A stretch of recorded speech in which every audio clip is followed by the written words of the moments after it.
Hello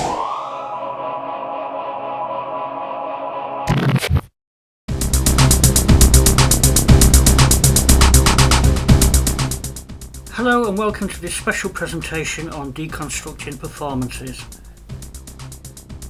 In today's presentation, I want to slow things down a bit and go back to basics.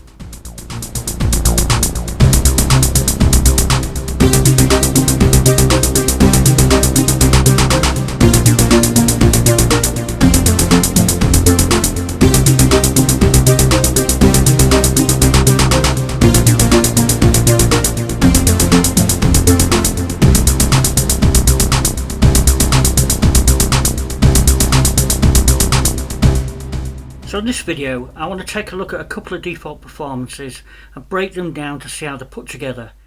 I think this is the best way to learn how to program Evolver. So the performance we're going to look at now is one called Ball Breaker, and it utilises all 4 lanes. So I want to take each lane in turn and break it down to find out just how it's working. So the best place to start is looking at lane A. So if you select lane A and turn on solo so we can hear just that lane and press a key.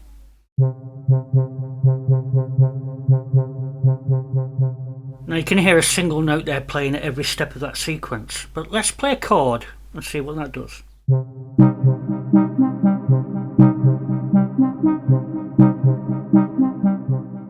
Now you can clearly hear some kind of note progression or arpeggiator going there. But since we're on the timing lane, you should notice there are 6 events on that lane. And if we click along those events, we can see that they all correspond to different time intervals. 2 steps are set to quarter notes and 4 steps are set to 16th. Now if we tap on the samples tab, we can look at what underlying samples we're using at each step of the sequence. And as I step through each step, you can see they're all playing S1, and S1 happens to be a multi-sample called Air Synth Lead. Now with S1 selected, if we press Audition Sample and then a note, we can preview that sound on the keyboard. So as you can see, there was only one multi-sample that made up that whole lane sound. So if we switch now to the notes lane, and we'll have a look at what actually created that melody. If you look there, you can see that the play mode is currently set to ARP. Now in ARP mode, we can actually use one of the default arpeggiators, or we can create a custom one. But you notice that there's other play modes there, such as chord, bass, and a random option. So let's just have a listen through them now. First we'll start with the chord option.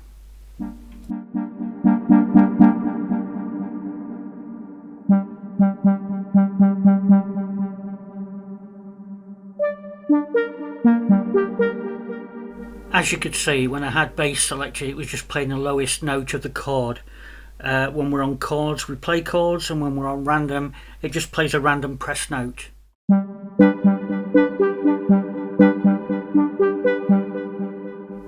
So switching to the ARP tab, we can see we've got the custom ARP selected. There's a number of default ARPs, but the custom one is probably the most useful. And as we step through the actual steps of this sequence, you'll notice that the actual fingering buttons change. And these correspond to the fingers of the chord that you pressed. So first note would be the root note of a chord, third would be the third note, and so on. So by stepping through the note sequence and changing the fingering options, you can create quite sophisticated patterns. Alternatively, you can select one of the defaults like forwards or backwards.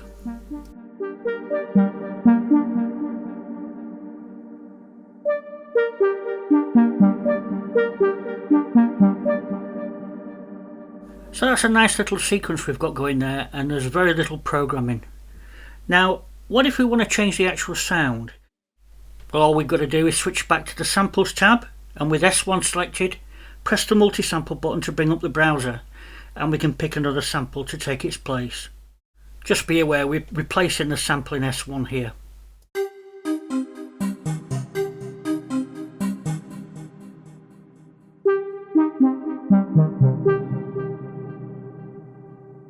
Now a lane is not limited to one sound. You can have up to 16 sounds which can be triggered as part of that lane.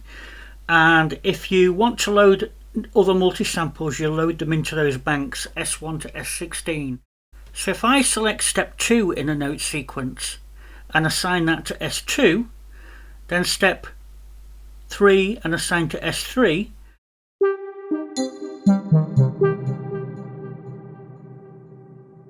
you should be able to hear different samples ring out at each step.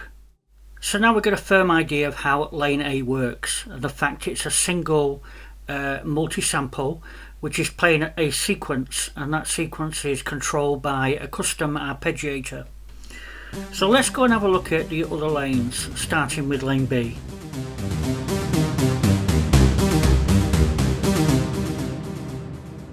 So as you can see, I've selected lane B and I've got solo enabled, and we just heard the spiky string thing that went off on lane B. Now if we take a look at the notes tab, we can see it's another ARP, and if we click to the ARP tab, we can see it's actually a backward ARP. But it didn't quite sound like a backward ARP, did it? Let's just have a listen.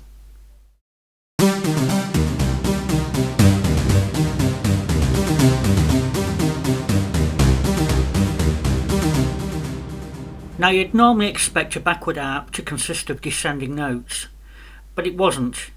And if we click on each note of the sequence, you'll notice that certain notes are actually pitch shifted by 12 semitones, either up or down. In this case, note 4 is shifted up 12 semitones, and note 13 is shifted down 12 semitones. So it's those pitch shifted notes together with the backward ARP that give the variety of sound.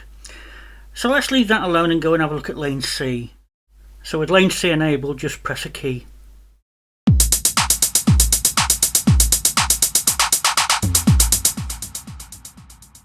So if you look at lane C, each note is colour coded yellow, which means it's a fixed note. So it's a sequence of fixed notes that is playing a drum sample, a multi-sample, which is a drum. Now if we change to the timing lane, have a look at the timing lane, you'll see that it's just a number of fixed items within that timing lane. There's nothing special going off here. And if we quickly change to the samples tab, we can see that it's Modern 80s Kit 2 which has been selected. Now again, if you want to swap out that kit, you just press the multi-sample button and select a new kit from the browser.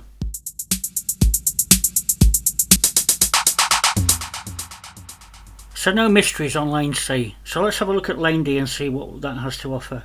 So select lane D, and with the solo press, just press a key to preview.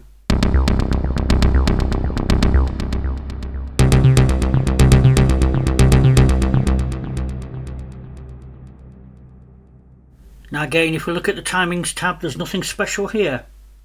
But if we switch back to the samples tab and then tap along the various note steps, you'll notice that some of these steps are referencing other samples, some in S2, some in S3, some in S4 and so on. Now that gives us the advantage of actually changing the tonal quality of the sound during mid-sequence. So having multiple sounds all working on one sequence gives us a bit of variety. Now typically when we play in bass type sounds, we only want one note to play. So if we switch back to the actual notes tab and take a look at the play mode, you'll notice that it's set to bass, which means it's only going to play the lowest note of the chord that we're holding. Now if we click along the steps of this sequence, you'll notice that certain steps are actually pitch shifted by a certain number of semitones up and down, and you can do that to create a little bit of variety. Generally in basses you'd use octave up and down.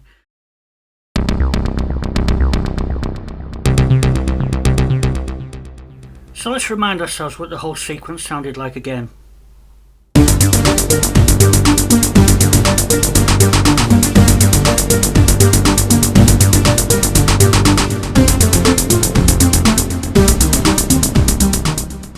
So taken individually, there's nothing clever about any of those lanes, but together they make a great sound.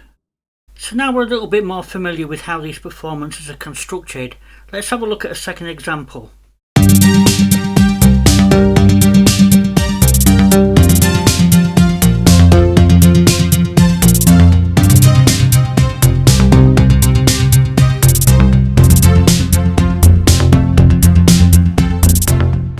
Again, on the surface this probably sounds more complex than it is. So let's take a look at lane A.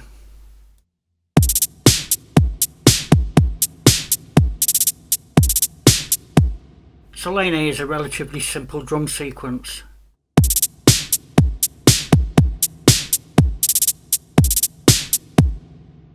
The only really interesting thing about that is the timing sequence, which has runs of notes during it. So let's have a look at lane B.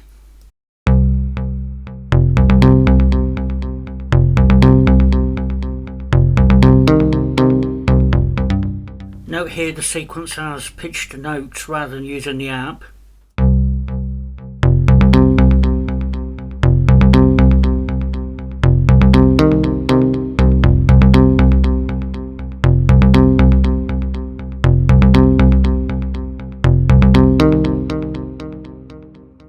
Notice here the play mode is set to bass because it's a bass sound. So let's have a quick look at lane C.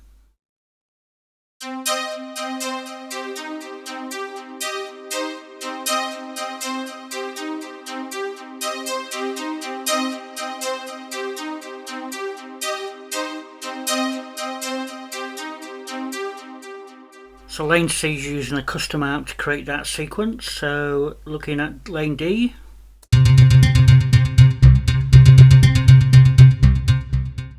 And we have a second bass sequence here with slightly different timing, but just to reinforce lane C.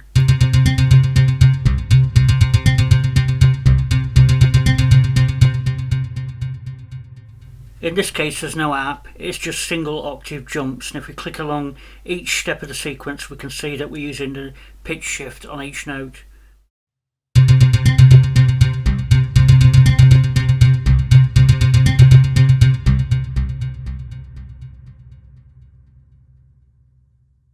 Now there are times when you want to create a multi-layered performance rather than actually something rhythmic, and this is a perfect example of a multi-layered sound. Now notice here lane A and B are enabled, but the sequence is not enabled.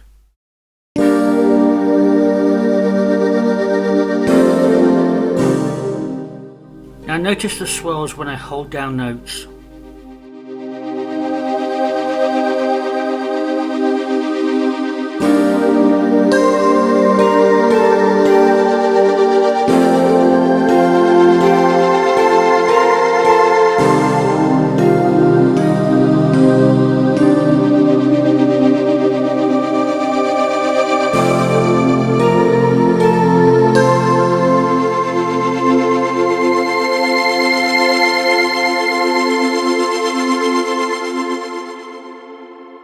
Now this is exactly what wave sequencing was designed for, and it is great for creating these swells. Now if we look at lane A, it's just a simple multi-sample.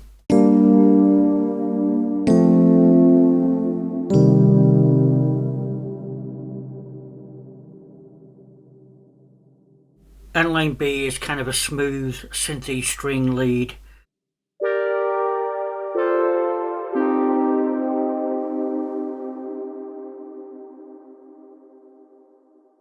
Leaving lane C to do the wave sequencing, which sounds like this.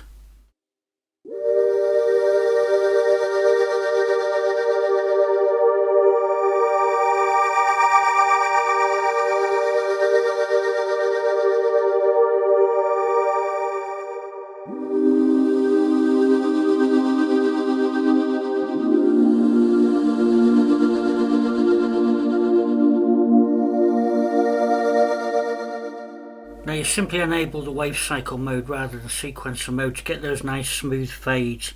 So lane D.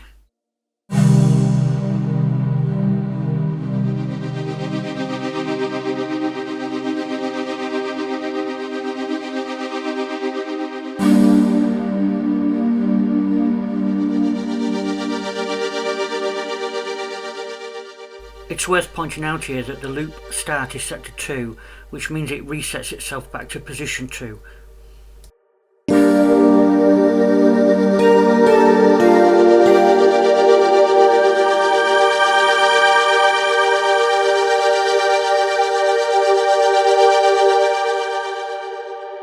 Okay, that's just about it for deconstructing performances. Join me again for the next instalment very soon. Thank you for watching.